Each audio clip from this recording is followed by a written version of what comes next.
Do not adjust your headsets. If I'm sounding slightly clearer than usual, I'm pleased to say that it's because I've made it out of the garden shed and I'm here recording our first ever in-person episode of Registries Revealed.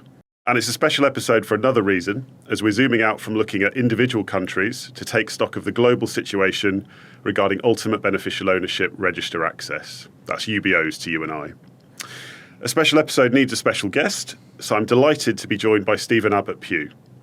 Stephen is a bona fide UBO expert and the founder of Understanding Beneficial Ownership. He was formerly the head of technology for the global think tank Open Ownership and played a critical role in the launch of the Beneficial Ownership Data Standard.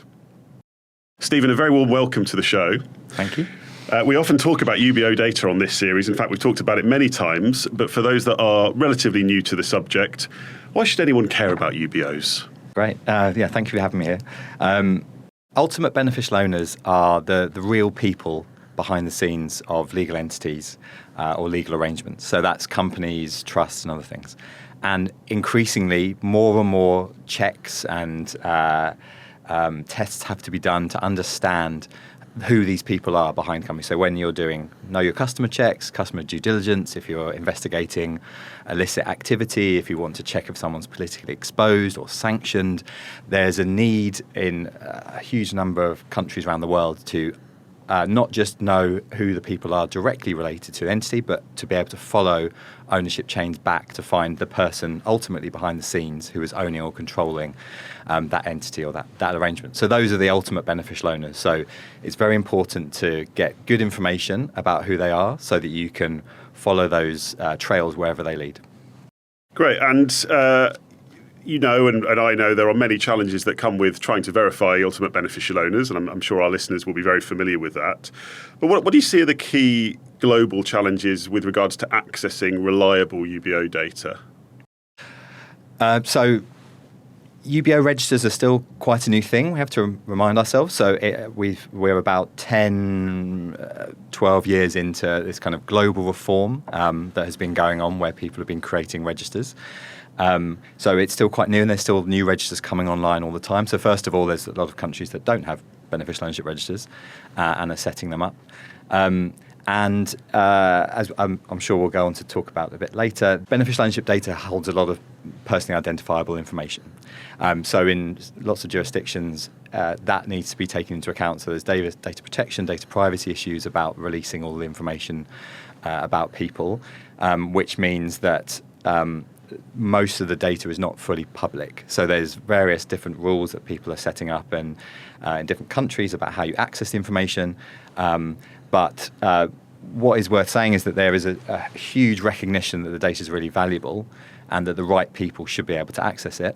It's just a question of who those right people are, how you give them the access, and then what they're allowed to do with it and how they're allowed to go on and use that information. So I'd say, in general, there's, first of all, registers are being set up, and second, the rules about how you access them are different in different countries because of different laws or different decisions that have been made. And so that does make for quite a fragmented international landscape. I was going to ask you about standardization because I suppose it's fortunate that in a globalized financial system, we do have a reasonably standardized set of recommendations when it comes to anti-money laundering legislation. They come from the Financial Action Task Force, FATF. What differences do you see in the application of UBO registers or how they can be accessed in different countries? Sure. So, FATF have tightened the two recommendations, so recommendation 24 and 25 that refer to beneficial ownership. So 24 is on beneficial ownership of companies and other entities, and 25 is on legal arrangements, so like trusts. The reason that that's happened, that they've strengthened those in the last couple of years, was because those two recommendations make up part of immediate outcome 5, and that was the worst performing of all the immediate outcomes that FATF monitor. So the last kind of summary document that FATF published about this said that there was only 9% effectiveness for IO5, and that particularly beneficial ownership data was an issue for people internationally. So since 2022, they've been strengthening those rules. They're just now starting to judge countries against them. But I think it's worth saying that there's still lots of countries that have not implemented good beneficial ownership reforms, and they've been found to not be effective. So even if they're collecting information, it's not being used properly, it's not being shared with all of the government agencies who could make use of that information, and a lot more needs to be done. And the new round of mutual evaluations that FATF is undertaking now has a particular focus on effectiveness. So obviously, FATF wants to remedy that. They want to make sure that this information is being used more effectively, and that's why they have strengthened everything and why they're going to take more of that into account as they look at countries going forward. What do you think are some of the reasons for the differing levels of implementation then? You touched briefly on this idea around privacy versus transparency, which has been a consistent theme throughout this podcast series, but I'm sure there must be other reasons why different countries around the world have different levels of implementation. So in my experience, it's there's a whole range of approaches, and funding is often quite a challenge. So in lots of jurisdictions, registers are well funded and they have business models where they are introducing new beneficial ownership register capabilities. But in a lot of cases, the company registrars who have always registered companies but not really been responsible for having this kind of AML role are being asked to take on responsibility for beneficial ownership registers. And it's unfortunately, if we look globally, a lot of them aren't being given enough money to do that. They're not being given lots more staff. They're not being handed a load more money by their governments, but they are being asked to take on a lot of responsibility, a lot more legal responsibility. They are kind of playing a coordination role because they are not only creating those registers, but they're also being tasked with making sure that information is being used by other bits of government. So in more richer countries, I mean, the register systems are quite well set up, and they often have dedicated teams able to do all of this work. But people might know that around beneficial ownership, there's lots of smaller nations or countries where you can register companies that cause problems because they have tiny registry teams, and therefore it's very difficult to get hold of information from those teams. Not just because they don't have enough people, but sometimes they don't want people to find out as much information from them. But yeah, so the implementation is very different in different places. Sometimes it's the company register, sometimes it's the tax teams, tax offices, and generally it's a new thing. And if it's not done properly, it can take years and years and years of constant tweaking and implementation to get everything right. And especially if you don't have enough funding to cover all of that and to keep developing, it can be a challenge to do it well. Yeah, it's a really interesting perspective. It must be a minefield in many ways. You know, if you're an underfunded registrar with all of these new requirements coming down and your government's asking you to act, so they'd be responsible in many cases for an entirely new registry, which comes with perhaps some additional considerations around privacy of data. Must be very tough indeed. Yeah. I've worked with a number of jurisdictions where they've kind of struggled with that, and also often they've been told to do it in 3 months or 4 months because of the pressure from the Financial Action Task Force or other people in different countries. Yeah. I think we're going to come back in a minute to countries around the world where there is best practice. I want to zoom in though to the European Union, where there's been a lot of work on UBO register access over the last few years. Nary an episode goes by on this show where we don't talk about the CJEU ruling in 2022 and the restriction of public access to UBO registers in the EU. I think I'm more interested to talk to you about the future and what's happening now around legitimate interest access and how organisations that require access to that information for some kind of legitimate purpose can actually get access to it and find out who the UBOs of these companies are. I know there was a package passed recently, a new EU AML package that amended the 6 AMLD. I just wondered if you could give us a bit of a breakdown about what that says about access to registries and what might happen in future. Sure, yeah. So the EU AML package, which consists of a few pieces of legislation, was passed summer 2024. And the specific beneficial ownership elements of that are all supposed to be in place by July 2026, with the rest of the package in place by July 2027, and a couple of things around football clubs and agents by 2029. But so it consists of a number of things. There's the 6th Anti-Money Laundering Directive. There was also the anti-money laundering regulation, and there was AMLAR. I can't remember how to say it, but the AMLAR, which was to set up the EU's anti-money laundering authority, which is now being established in Frankfurt and is recruiting staff from all over Europe. So taken together, the regulation set out a lot of rules around beneficial ownership to kind of line up rules specifically about what beneficial ownership is and how you kind of quantify someone owning an entity or a legal arrangement, how you quantify them controlling it, because they made very clear in the package that it was very important to capture not just ownership via shareholdings and voting rights, but also other elements of control, so people who are able to appoint the boards or benefit from using the assets that are held by a company. So that's the regulation kind of set out some of the rules of let's line up what we mean by beneficial ownership. The directive then set out how there needed to be more standardization of how information on beneficial ownership was shared and how people could request access to it.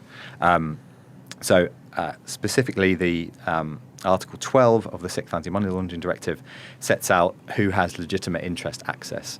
And it's a lot wider than it used to be. So it's worth saying at this point we're 10 years into legitimate interest access in the EU and still not got it right. So that's, I think, what the focus of the directive is. It's to say the 4th Anti-Money Laundering Directive introduced the requirement to have beneficial ownership registers and to give access to people with legitimate interest. The 5th mandated public access, but then, as you said, the CJEU ruling in 2022 said that was an infringement on privacy, so needed to be scaled back. But the legitimate interest never went away. The court made very clear that people with legitimate interest should still be able to access this information. So this has been 10 years since 2015 that legitimate interest has been established in the EU, but like I said, we haven't got it right yet. So the 6th directive lays out a whole series of categories of people, definitely counts the media and civil society organisations that look into anti-corruption, but also counts people who need beneficial ownership information for procurement purposes, also people who want to go into business with another business, want to understand more about it. And crucially, one of the last parts of Article 12 talks about providers of AML CFT products if they are providing those products to competent authorities or obliged entities. So companies like Kyckr, who are providing their services to banks and other and competent authorities, should be treated as having legitimate interest access, so that they can continue to provide those services and be that vital kind of conduit via which beneficial ownership information is found and used by people who are doing all of the checks that they need to do. So so all taken together, it's a whole package that says, there's obviously lots of other things in the package, but it says beneficial ownership information is very important. The rules around it need to be more standardised, and we're still waiting to have more templates and guidance from the European Commission about that, about exactly how people should apply for access and when they get given access, how they can keep it. So crucially, the package also says if you can prove you have legitimate interest in one European country, you can keep that for 3 years, and you should be able to take that to every other member state and get access to all of their information. There's also some even more ambitious things in it, which says that not only should you get access to beneficial ownership information on companies and legal entities, but you should also get it on legal arrangements like trusts. Now, that I think is very, very ambitious, and I would be pleasantly surprised if that were to happen by July 2026. So there's lots to like, and there's lots to. Hopefully, if all of this is implemented well, it should mean that people who need access to beneficial ownership information from EU countries can get it more easily. And let's think about good implementation then. So you're someone who's advised private organisations, you've advised governments. What do you think are the characteristics of a good legitimate interest access framework? So, I mean, the reasons that people want to use beneficial ownership information vary from country to country in terms of particular scope or the particular reasons why people care more in certain jurisdictions. But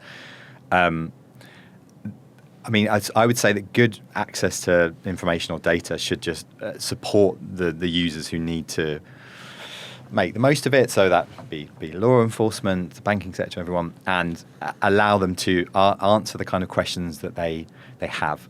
So unfortunately, I think what we're seeing in the muddle at the moment of not quite having kind of standardized process is that in a lot of cases when people are looking at legitimate interest, they think this is a case-by-case basis. So this person, even if they do have a legitimate interest, needs to give me a huge amount of information about what they're looking for, and then I will provide them with a yes or a no or some information in one case. There's jurisdictions that charge hundreds of dollars for you just to get a document that literally says, yes, everything you already knew is true is true right now. And often you can't even ask, was it true 5 years ago when I'm actually interested about this investigation? So, I guess what good use looks like is you're able to answer the questions that people have. And often in my experience, that would come down to the quality of the information and the quality of the data. If we focus on the European Union, they are saying that you should be able to get information that confirms that someone is a beneficial owner, yes or no, what the nature of their ownership or control of that, the entity or the arrangement is, and you should also be able to access a kind of historical record of how that might have changed, because lots of people are looking into cases that will be from a few years ago, but may have only just surfaced. So, I'd say it changes from place to place, but what the kind of research and the work that my team did in the past was to say that it would surprise you how often there's people who want to answer one question and it leads them to another question. So you're looking into one entity and go, I really want to understand who's behind this company, but then you find a suspicious address. So sometimes you would go, I want to see all the other companies at this address, or that sounds familiar. Like I'm pretty sure I saw someone else who had a register at this address. Like show me all of the beneficial owners who have companies registered at this address. And so simple questions often lead to much wider queries. And so if people are investigating, if people are doing the kinds of checks and the kind of customer due diligence that people need to be able to do, they will need to have good access to good quality information for a whole wide range of reasons. So that's what good looks like, and as we know, there's varying levels of maturity or progress, I guess, across the member states in the EU. I know you've been doing some research, and we've been working with you on it, looking at specifically the legitimate interest access frameworks that have been put in place in different member states. What are they doing at the moment? You know, who's furthest forward in that? What do some of those processes look like at the moment? So, as I said, it's a kind of mixed bag at the moment. There's been lots of movement in the last 3 or 4 months. So just in the last few months, you've had the likes of Sweden, the Netherlands, Bulgaria. I'm trying to remember all of them off the top of my head, but definitely since the start of 2025, maybe 10, 12 EU member states that have changed their legislations. Obviously, that in the first case, a lot of them were moving towards public access, and what we had in the fifth anti-money laundering directive was about public access. So lots of them have had to update their legislation to say, no, that's not what we have anymore. We have a legitimate interest access regime now. So that's the first stage. A lot of them have legislated. There's still a range of processes. Just last week, the European Commission issued infringement notices against 11 EU member states for saying they haven't done this fast enough, because by July, more countries were supposed to have made progress.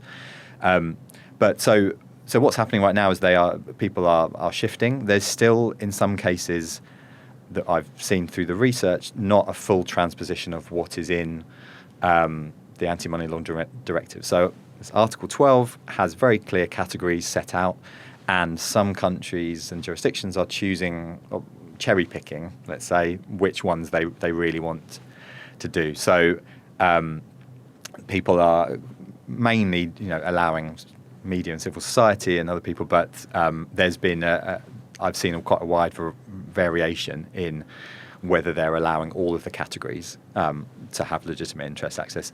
In some cases, they are saying that you can have legitimate interest, but only if you're registered in the country, which is another big issue, because the directive sets out very clearly that not only should you give access to all of these groups of people registered in the EU, but you should also bear in mind that competent authorities, obliged entities, and people investigating beneficial ownership from other countries, from any jurisdiction all over the world, all the third-party jurisdictions, should have a path by which they can demonstrate they have legitimate interest so that they could also access the information. So hoping to see more kind of comprehensive approach to taking those categories and transposing them over.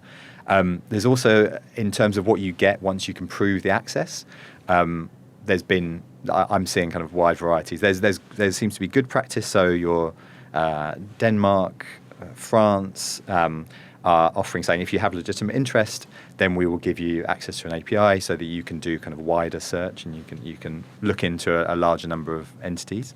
We'll trust you. There's some jurisdictions that are still considering what to do. So Sweden and the Netherlands are talking about releasing APIs for their UBO information, but they're not there yet. Or in the Netherlands, I think they say it's coming early in 2026.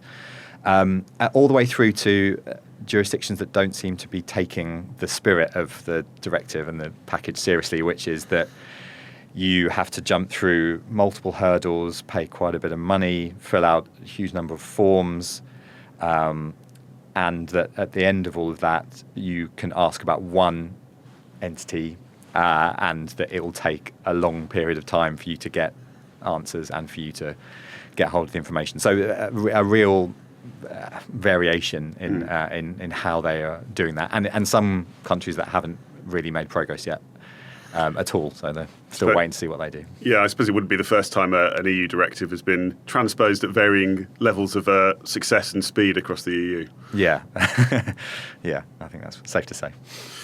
And you spent a lot of your career working on an open data standard for beneficial ownership information. So if we get out the crystal ball for a second, can you see a world in future where there is a single API or a single portal to access this type of information? Has there been any talk of that occurring at an EU level?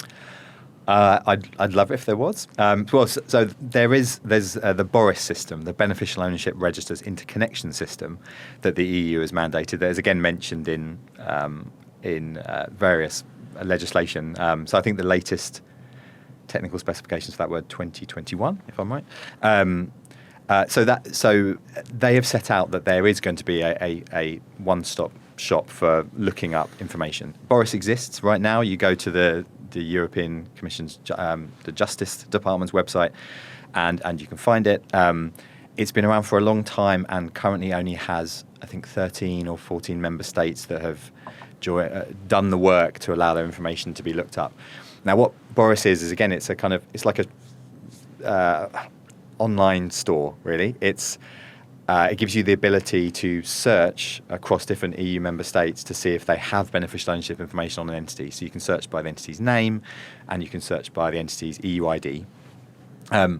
The specifications from 2021 say that you eventually should be able to search by a person's name as well. So you should be able to have one search to look across the whole of the EU to say, is this person registered as a beneficial owner somewhere? If you've got their date of birth and their name, you should be able to search for that. And also that you'll be able to search for information on trusts via the same place. You'll be able to search for information from all over the EU. It doesn't seem to be happening, or it's happening very, very slowly. And the work that's being done there is dealing with a problem, which is that all of the registers and all of the member states haven't been told to change the underlying way that they collect and they structure and they store the data.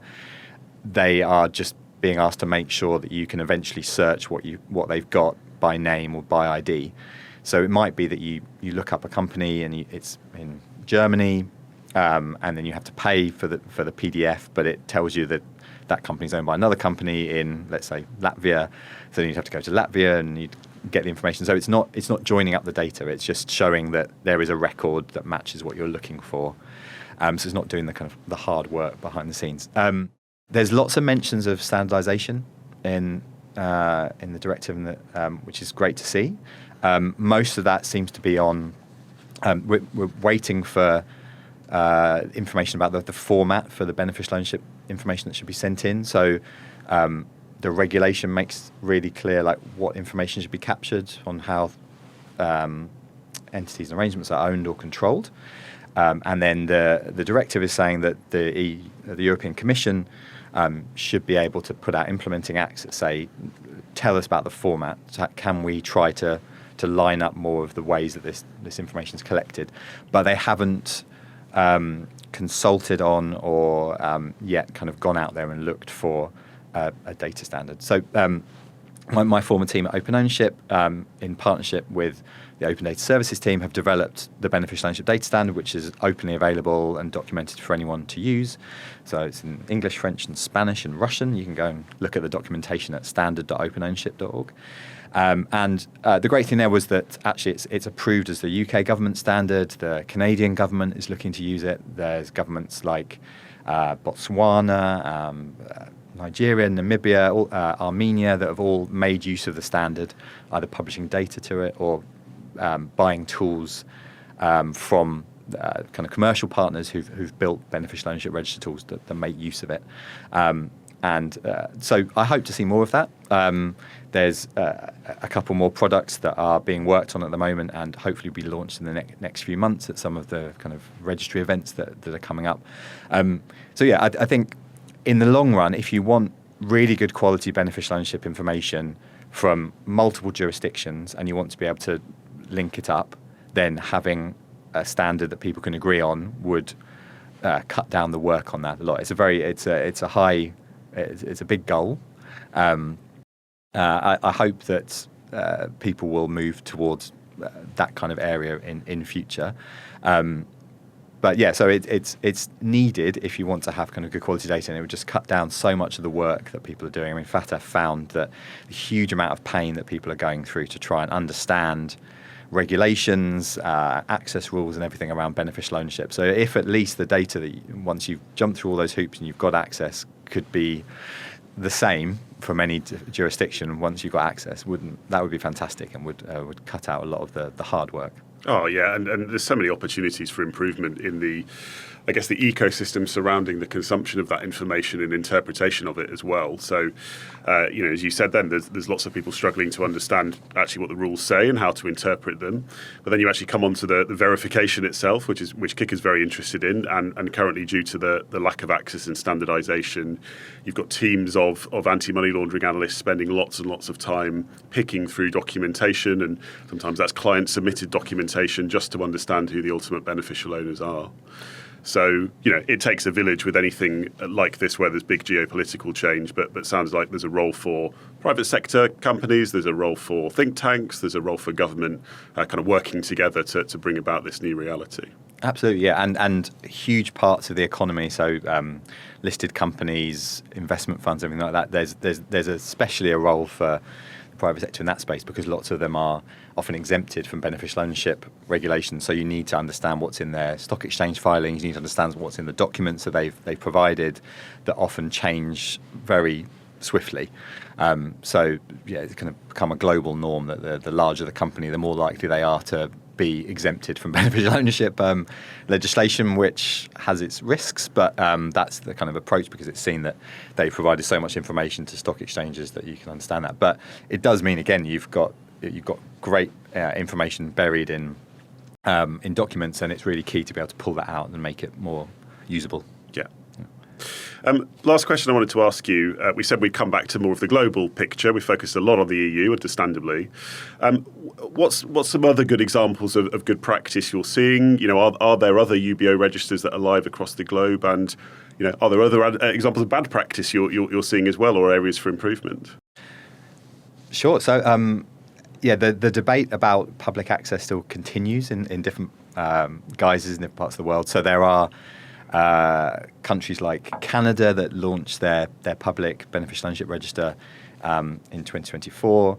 There's countries like Nigeria that still have public registers where you need to make sure to check some of the information in them because you need to verify everything. But the interesting places that I have either worked with or seen were where they really had a challenge of having multiple registers that they needed to bring together. So in Canada, eventually they may have 14 separate beneficial ownership registers, because you can register a company at the federal level that now has a public register, but also you can register it in each of the provinces, British Columbia, Quebec, and they want to bring that information together.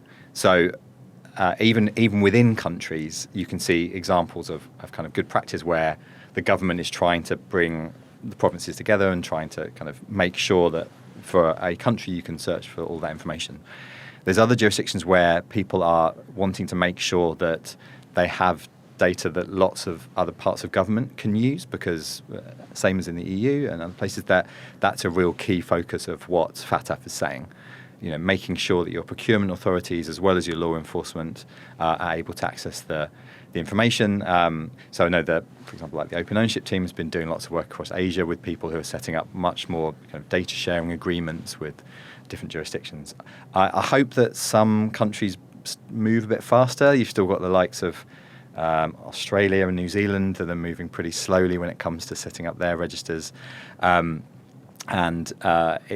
It's been exciting to see that there's some conversations happening across Africa, which have focused more on how to kind of align. The African Union has been leading some conversations about how to exchange information better amongst those jurisdictions. So from the events and the workshops and the conversations I've had with people, it's great to see that there are these kind of regional conversations happening about how everyone understands there's always another jurisdiction that they're keen to learn more about. So it might be that there's lots of investment that's coming from somewhere else, or that they're always really keen to understand it. So those kind of regional conversations, whether they be for Southeast Asia or for being across Africa or even in the Caribbean, I think focusing on those in the coming years is really key, because the global exchange is great and would be fantastic, but if a lot more of those kind of like-minded countries can get together,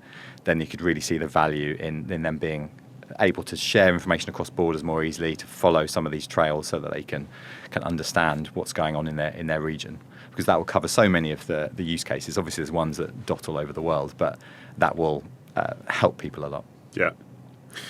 You mentioned Canada at the start of that, and I don't think we can have this conversation without referring to their nearest and dearest neighbours. I was on a podcast a couple of months ago where I praised the US for making progress on collecting beneficial ownership declarations, putting them ahead of some other countries globally. That now seems fairly short-sighted, I guess, in light of the Corporate Transparency Act being repealed. Any predictions in what might happen in the US if there were a change of government? Might that get repealed again, for example? Well, I think it's been gutted rather than repealed. So it's like still they haven't gone through all the work in Congress to actually repeal the act. So there's still hope that it might live on.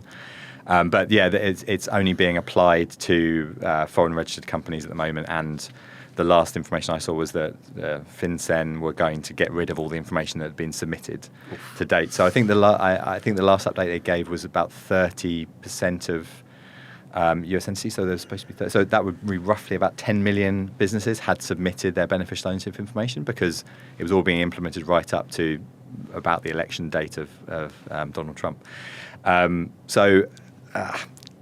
There's people doing very good work in the US showing the kind of dangers of not having this information. The Trump administration is talking about being worried about Chinese investment in certain key sectors. They're talking about worrying about cartel activity and if they can really understand businesses. And so I hope that there is a way that they come back to the table.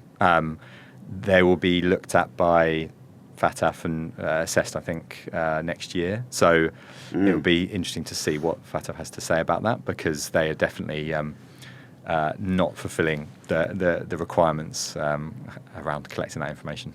Yes. And I suppose if you're being charitable, you might say there is an interesting debate to be had about the burden it places on companies, small companies in particular, them having to file beneficial ownership declarations. But yeah, I think that is a debate probably we could have a whole podcast on in and of itself, and who knows, that may be coming soon. Yeah.